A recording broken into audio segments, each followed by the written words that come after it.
All right. Good morning. I was going to read the bell, but I think everyone's seated, so I think we're all set. Our chalice symbolizes our 7 principles. In the light of these 7 principles, let us open our senses to what glows within and around us.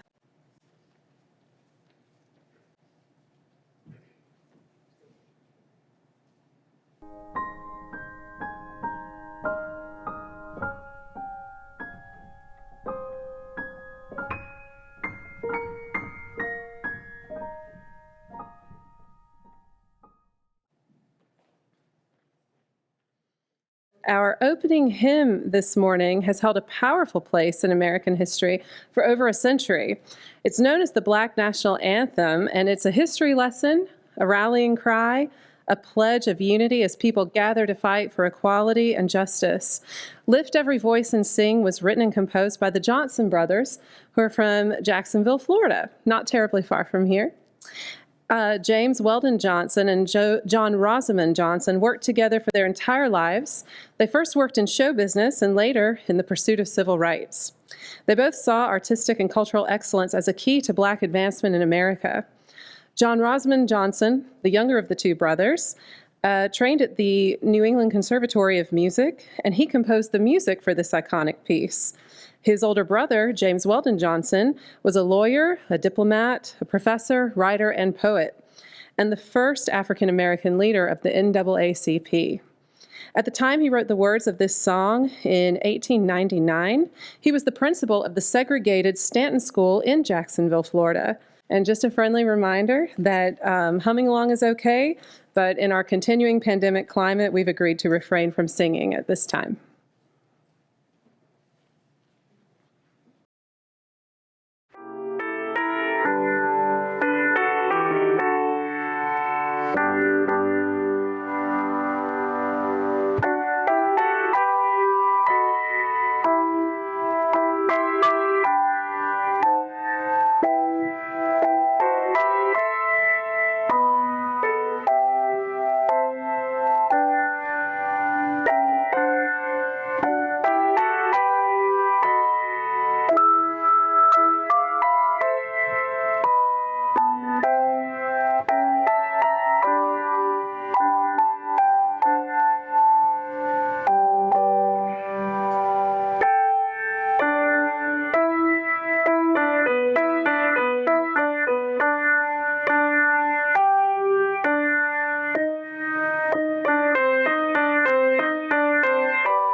Thank you so much, Whittaker. That's beautiful. Welcome to the Unitarian Universalist Fellowship of Columbus. I'm Julia Morris-Poole, your volunteer service leader for today, and it's my first time. So hopefully,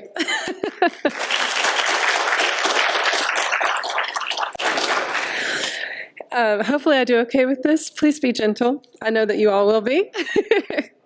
We are an inclusive community of people who support each other in our own unique, personal, responsible searches for truth and meaning. Today, we are pleased to welcome Sharyn Dowd. She is the co-coordinator of Braver Angels Georgia, and she is our speaker today. You'll hear more about Sharyn and the notable work Braver Angels is doing later in the service. Whether you think of our fellowship as a religious community or a spiritual community, an ethical community, or simply as a place to hang out with friends and learn something of a Sunday, I think most of us would agree that we gather here because we hold one another in esteem and in love. This is a place where we gather safe in the knowledge that we will be supported in our own personal searches for truth and meaning, and in turn, we offer that same support to one another. This is another announcement of sorts, and I was talking with Hal, our president, and we were thinking about making sure that we call attention to important spiritual days that are happening all across the globe in this spirit of trying to be global spiritual citizens. And so there's a quote here from Abdul Baha. "This is worship, to love mankind and minister to the needs of people. Service is prayer." And just to note, for this week, on the 25th, is the festival, I'm probably going to butcher this name, I'm going to try so hard, Ayam Iha. It is a multiple-day festival in the Baha'i faith that prioritizes gift-giving, hospitality, charity, and preparation for fasting ahead of the new year. Don't forget that we are available on social media. You have many options to find us out there on the World Wide Web. We have the website, which is a great resource. We also have a Facebook page and group. You can also follow us on Twitter and on Instagram. So as Unitarian Universalists, we are guided by 7 principles, and today's presentation is very likely going to touch on all of them, but it is certain to highlight our first 2 principles, and I wanted to call special attention to those today.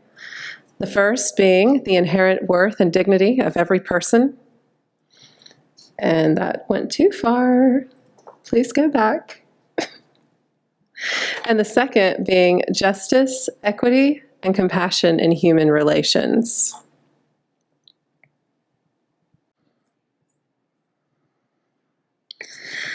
Unitarian Universalism is a grand vision of a world filled with peace and justice, love and joy. Each of us, via offerings of time and energy and/or resources, helps make that grand vision a reality. As is our custom, this is the 3rd Sunday of the month, which is Give Away the Plate. And the recipient of today's offering is Braver Angels Georgia. For today's offertory music, Whittaker will play A City Called Heaven, arranged by Joseph Martin.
I just want to keep clapping. That was phenomenal, right?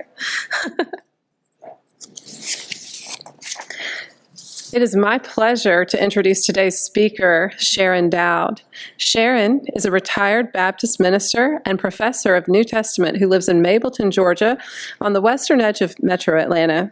She volunteers as the co-coordinator of Braver Angels Georgia, an extension of the national nonprofit Braver Angels. Braver Angels is devoted to helping Americans have civil conversations across their political differences. We had a lovely conversation on the phone this weekend, and she shared opportunities available to get involved with the work that Braver Angels is doing. And I'm so glad that Sharyn is here with us today to share the mission of this organization and ways that we can get involved. If we'll all give a warm welcome to Sharyn Dowd, please.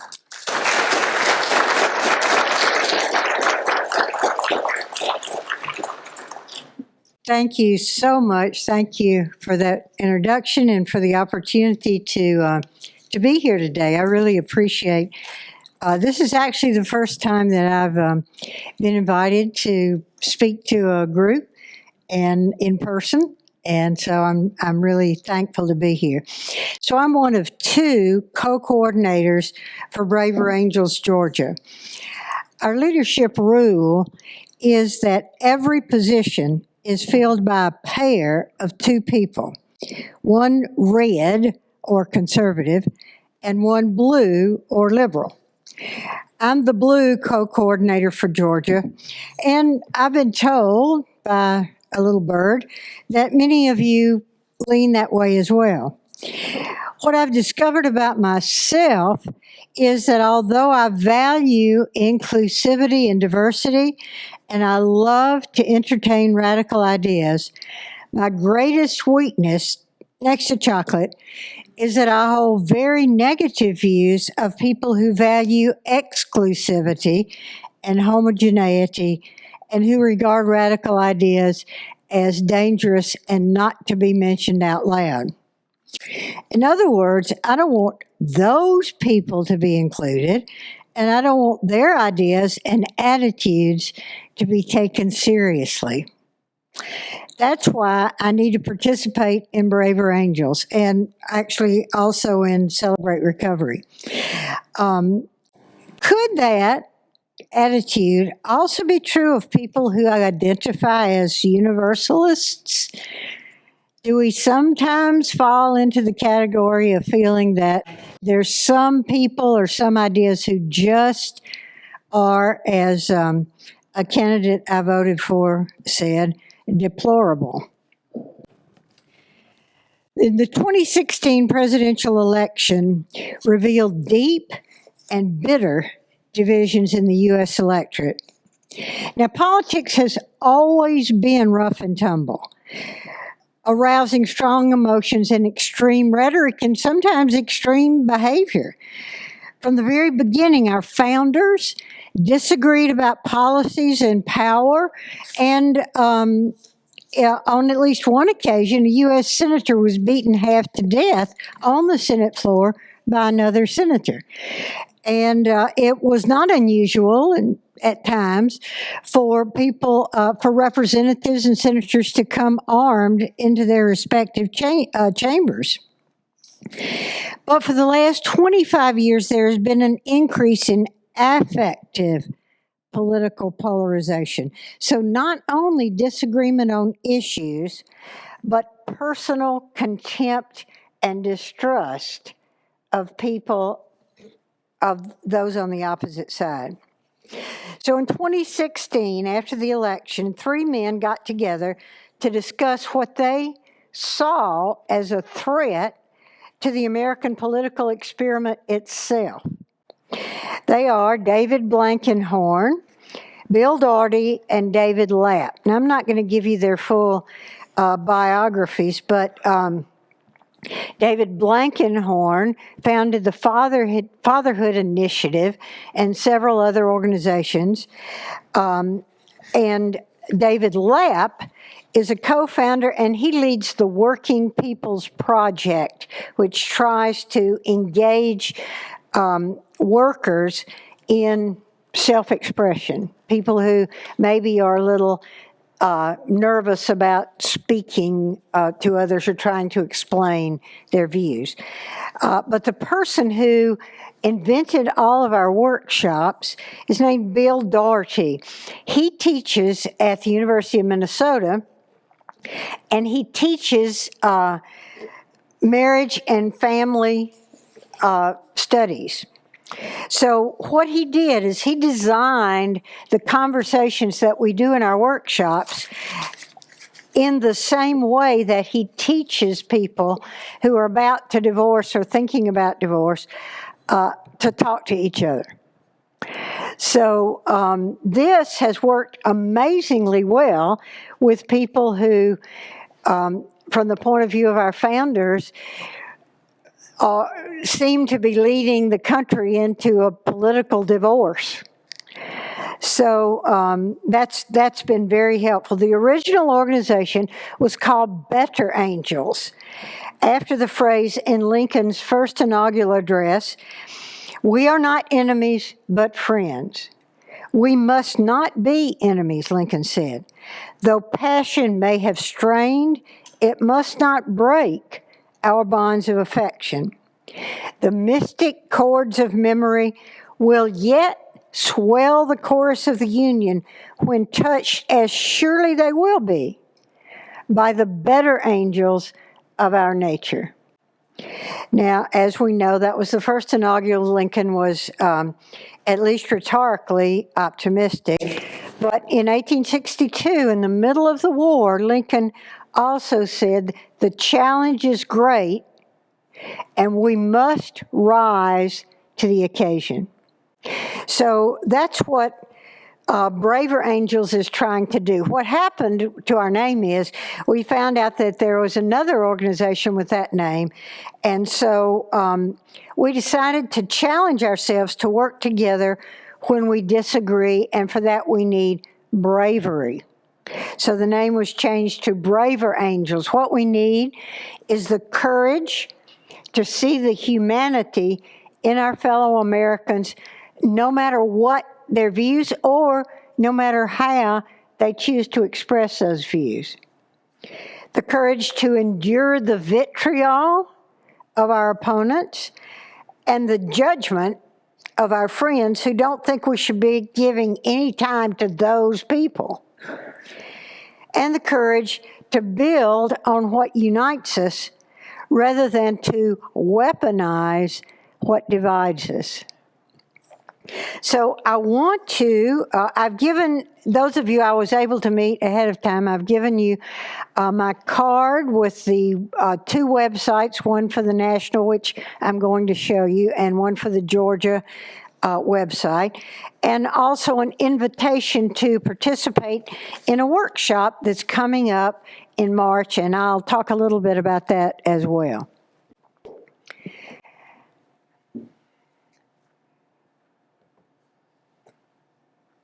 So let's start with what we do. We bring reds, blues, and anybody together to talk about, to listen, and to understand. Let me just show you one thing here. We're trying to build a house united. Things have gotten a lot more divided just since the 90s.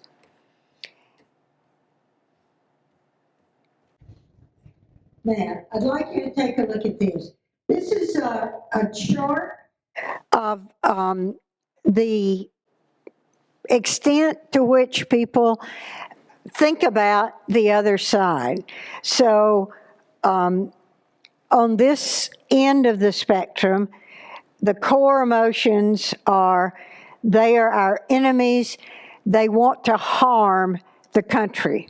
Whatever the view, if it's the opposite of mine, they want to harm the country. This is really, this almost amounts to hatred. On the side of disdain, they are deplorable, they are ignorant, and they need to learn better. In the middle, we might regard people as well-intended, but fooled by, they're easily duped. What we're trying to get to is at least basic respect. They have something to contribute. They have some valid points, although the perspective is flawed. And perhaps even they have a lot to contribute. And I don't agree at all. But on the couple of things where I see something positive, I'm going to affirm it. One of the things that Braver Angels is not about, and this is very important, we are not trying to make moderates of anybody who participates in any of our workshops. We never try to change people's views. We're not interested in that. What we're interested in is teaching people the skills to listen and then to feedback. Some of you will have learned this, and you will have heard it called active listening. So the skills to listen carefully and then feedback what you think the other person said in a way that the person would say, yes, that's it. Okay? This is not easy to do. Takes a lot of practice, right? All right, let me go back to what we do.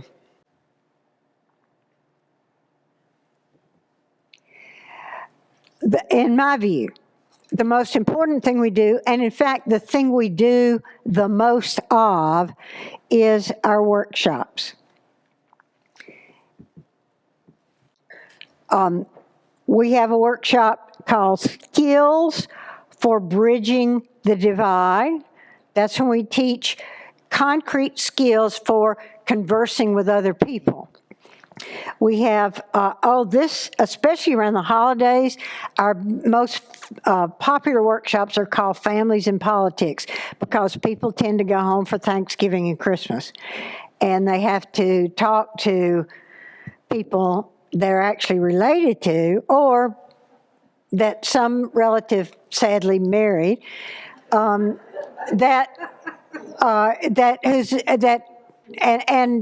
they can't talk about anything controversial, but somebody's going to bring something up. My brother-in-law said to me, what do you think about those truckers in Canada? So somebody's going to bring something up. These family and politics workshops are especially helpful in dealing with that. And then we have a thing that you just do online by yourself called Skills for Social Media.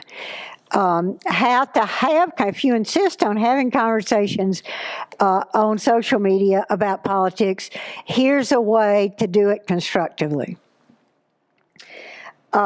We have a red-blue workshop, a common ground workshop, and both of these require that we have an equal number of conservatives and liberals, so that we can't even have the workshop unless people have committed ahead of time that they'll be there and have self-identified as red or blue. That's true for both the red-blue workshop and the common ground workshop. The race conversations are, and one of the things I've discovered is that there's many, many African Americans who are tired of educating us and just don't have the bandwidth to explain racism anymore. But these conversations are how white people can talk to each other without raising hackles. You're calling me a racist. Well, you are a racist, you just don't know it. You know, that kind of conversation. So this conversation is about learning how not to get there. Thank you so much. Thank you, Sharyn.